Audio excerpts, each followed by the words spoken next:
Welcome to our channel. నేను యజ్ఞమూర్తి. ప్రస్తుతం నకిలీ నోట్లు చలామణిలోకి వస్తున్నాయని చెప్పేసి రిజర్వ్ బ్యాంక్ ఆఫ్ ఇండియా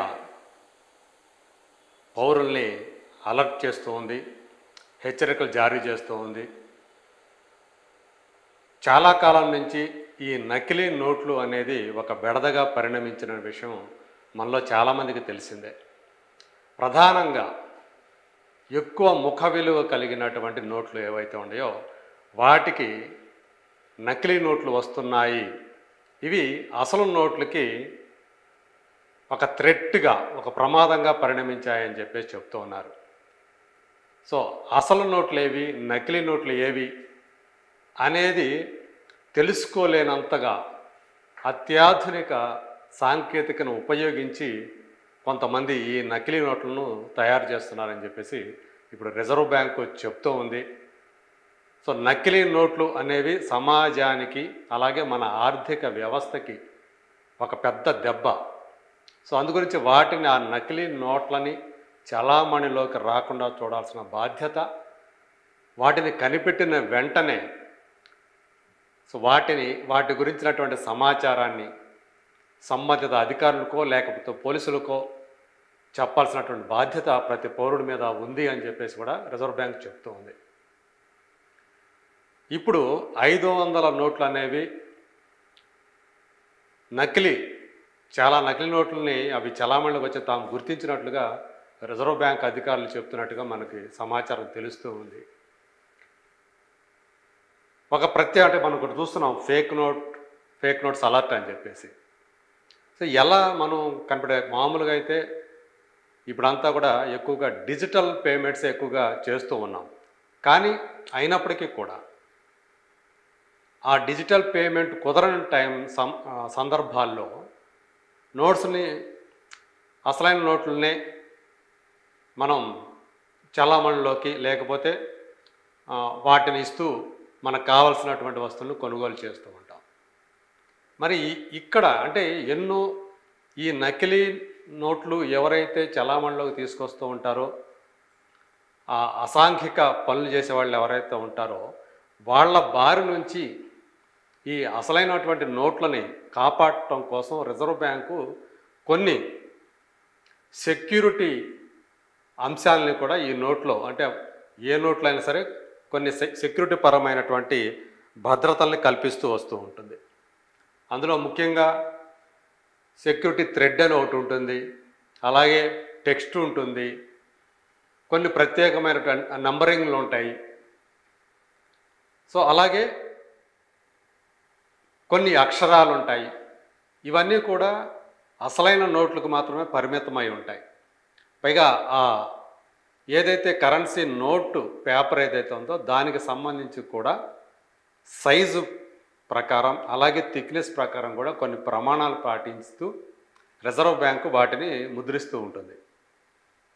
మరి ఇప్పుడు వస్తున్నటువంటి 500 నోట్స్లో ఈ అత్యాధునిక యంత్రాల ద్వారా తయారు చేసినటువంటి ముద్రణా యంత్రాలు అలాగే సాంకేతికను ఉపయోగించి దాదాపు ఇది అసలైన నోటే అనిపించే రీతిలో ఈవెన్ అందులో కూడా సెక్యూరిటీ థ్రెడ్స్ పెడుతూ ఈ నకిలీ నోట్లో కూడా వీళ్ళు కొంతమంది ఈ దొంగ నోట్లు ముద్రించే వాళ్ళు తీసుకొస్తున్నారు అని చెప్పేసి రిజర్వ్ బ్యాంక్ చెప్తుంది. కాకపోతే రిజర్వ్ బ్యాంక్ ఆఫ్ ఇండియా అని ఏదైతే ఉంటుందో అక్షరాలు, అందులో ఆ రిజర్వ్ అనే దాంట్లో ఎస్ తర్వాత ఈ బదులుగా ఏ అనే అక్షరాన్ని కనిపెట్టినట్లుగా ఉన్నట్లుగా రిజర్వ్ బ్యాంకు చెప్తూ ఉంది. సో ఇది మనం జాగ్రత్త చూసుకోవాలి. అంటే ఈ స్పెల్లింగ్స్ కూడా చాలా ఇంపార్టెంట్. ఎక్కడో చోట ఈ నకిలీ నోట్ల ముద్రణదారులు ఏదో ఒక చిన్న తప్పు పెడుతూ ఉంటారన్నమాట. సో దాన్ని మనం కనిపెట్టి ఇది నకిలీది అని మనం తెలుసుకోవచ్చు. అయితే అంటే సెక్యూరిటీ ఫీచర్స్ అని మనం ఇదివరకు ఏదైతే చెప్పామో అందులో వాటర్ మార్క్ ఒకటి, సో దాని మీద వాటర్ మార్కులు ఉంటాయి. అలాగే సెక్యూరిటీ థ్రెడ్ ఇందాక చెప్పుకున్నాం, అలాగే మైక్రో టెక్స్ట్ వంటివి. ఇవి చిన్న చిన్న వ్యత్యాసాలు ఉంటాయి అసలుకి అను నకిలీకి. వీటిని చాలా జాగ్రత్తగా మనం చూసుకోవాలి.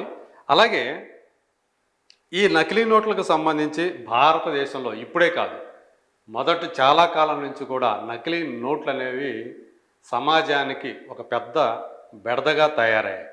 ఈ నకిలీ నోట్ల చలామణి వల్ల అసలైన నోట్లు, ఆ చలామణిలో రావాల్సినటువంటి అసలైన నోట్లు అవి ఎక్కడికో పక్కకు పడిపోవటం, దీనివల్ల ఈ నకిలీ నోట్లే చలామణి రావటం వల్ల మన ఆర్థిక వ్యవస్థ కూడా తీవ్రంగా ప్రభావితమయ్యేటువంటి అవకాశాలు ఉన్నాయని చెప్పేసి ఆర్థిక నిపుణులు చెప్పేటటువంటి మాట. డిమానిటైజేషన్ జరగక ముందు చాలా భారీ స్థాయిలో ఈ నకిలీ నోట్ల చలామణి అనేది జరుగుతూ వచ్చేదని చెప్పేసి మనకి కొన్ని ఉదంతాలు స్పష్టం చేస్తున్నాయి. 2010 సంవత్సరంలో అయితే దేశవ్యాప్తంగా దాదాపు 258 కోట్ల రూపాయల ముఖ విలువ కలిగినటువంటి నకిలీ నోట్లు ఆ దేశవ్యాప్తంగా పట్టుబడ్డాయి. సో వీటిని అంటే ఆ నకిలీ నోట్లను స్వాధీనం చేసుకొని ఏకంగా 1265 మందిని పోలీసు అధికారులు అరెస్ట్ చేశారు. కేవలం ఇది 2010లో. అంటే అలా ఒక సంవత్సరం అలా జరిగిందంటే మిగతా సంవత్సరాల్లో కూడా ఆ స్థాయిలోనో అంతకు మించిన స్థాయిలోనో అలాంటి నకిలీ నోట్లు చలామణిలోకి వచ్చాయని చెప్పేసి మనం చెప్పుకోవచ్చు. సో ఇక్కడ విశేషం ఏంటంటే వీళ్ళల్లో అంటే ఆర్మీ జవాన్లు కూడా ఈ నకిలీ నోట్ల చలామణిలో పట్టుబడ్డ ఉదంతాలు కూడా ఉన్నాయని చెప్పేసి మనకి సమాచారం అందుతుంది. ఇక డిమానిటైజేషన్ అయిన తర్వాత అంటే 2020లో సో దేశవ్యాప్తంగా 92 కోట్ల ముఖ విలువ కలిగినటువంటి నకిలీ నోట్లను పట్టుబడ్డా. అంటే తగ్గిందని చెప్పాలి. డిమానిటైజేషన్ తర్వాత అంటే ఆ ముందు ఏవైతే నోట్లు ఉన్నాయో అవన్నీ కూడా చలామణిలో లేకపోవటం వల్ల, కొత్త నోట్లు రావటం వల్ల అది తగ్గిందనుకోవాలి. నకిలీ నోట్ల చలామణి తగ్గింది. అయితే అయినప్పటికీ కూడా ఈ 2000 నోట్లకు సంబంధించి మొట్టమొదటిగా ఆ 1000 నోట్ల రూపాయలని ప్రభుత్వం రిజర్వ్ బ్యాంకు మొత్తం తొలగించేసి చలామణిలో లేకుండా చేసి 2000 నోట్లని తీసుకురావటం మనకు తెలిసిందే. సో దీంతో ఈ 2000 నోట్లని నకిలీ నోట్లని చలామణిలోకి తీసుకురావడానికి చాలామంది ప్రయత్నం చేశారు.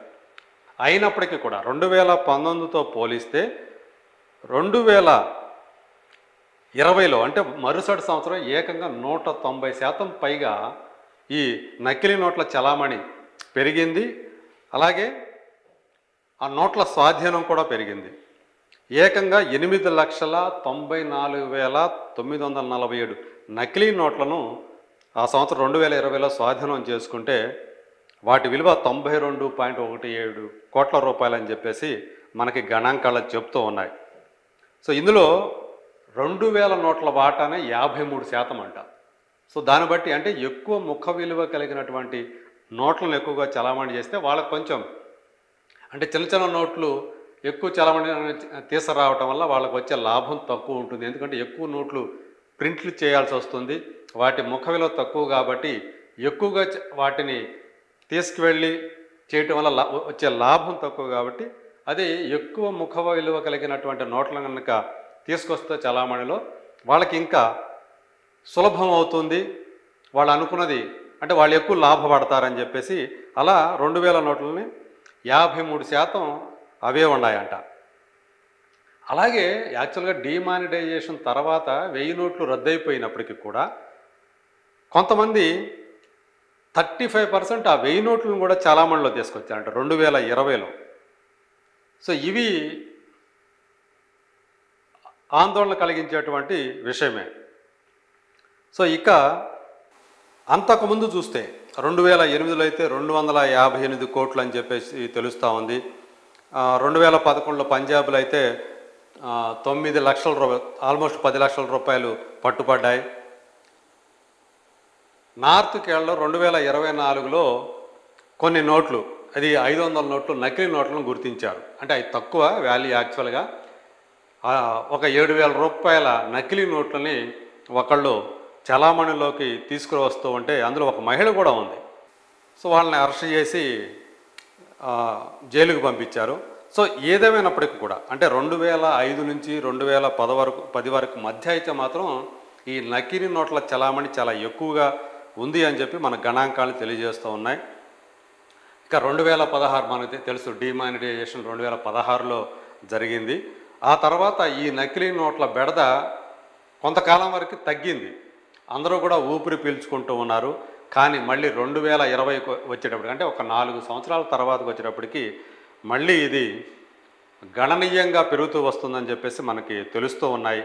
ఎక్కువగా 2000 నోట్లు, ఈ 500 నోట్లను టార్గెట్గా చేసుకొని ఈ నకిలీ నోట్లను తయారు చేసేటువంటి అసాంఘిక శక్తులు, సో వాళ్ళు ఇవి వాళ్ళకి లాభదాయకంగా ఉంటాయి కాబట్టి అవి చేస్తూ చలామణిలోకి తీసుకొస్తున్నారు. కాబట్టి ఇప్పుడు రిజర్వ్ బ్యాంకు వీటిని, ఈ నకిలీ నోట్ల పట్ల అప్రమత్తంగా ఉండండి అని చెప్పేసి మనల్ని హెచ్చరిస్తూ ఉంది. సో అంతా కూడా మనం ఏమాత్రం మనకి దాని మీద అనుమానం వస్తే, మన దగ్గరికి వచ్చినటువంటి 500 నోట్లు కానీ 2000 నోట్లు కానీ ఏమాత్రం అనుమానం వచ్చినా కానీ దాన్ని జాగ్రత్తగా పరిశీలించి అది నకిలీ నోట్లు అని తెలిస్తే గనక దాన్ని సంబంధిత అధికారులకో లేదా బ్యాంకులకో లేదా పోలీసులకో దానికి సంబంధించినటువంటి వివరాలను తెలియజేయటం, ఆ నకిలీ నోట్లను అందించడం మంచిది అందరికీ కూడా. అంటే మన ఆర్థిక వ్యవస్థలో ఈ నకిలీ నోట్లు కూడా ఒక ప్రమాదకరంగా మారాయి కాబట్టి సో అందరి మీద ఆ బాధ్యత ఉంది. నకిలీ నోట్లను సాధ్యమైనంత వరకు అరికట్టడంలో మనం కూడా పాలు పంచుకోవాలని చెప్పేసి ఆర్థిక నిపుణులు అలాగే రిజర్వ్ బ్యాంక్ కూడా కోరుతూ ఉంది. సో అందరూ కూడా అవేర్గా ఉండి చైతన్యవంతంగా ఉండి ఈ నకిలీ నోట్లని మన దగ్గరికి రాకుండా చూసుకోవాల్సిన బాధ్యత మన మీదే ఉంది.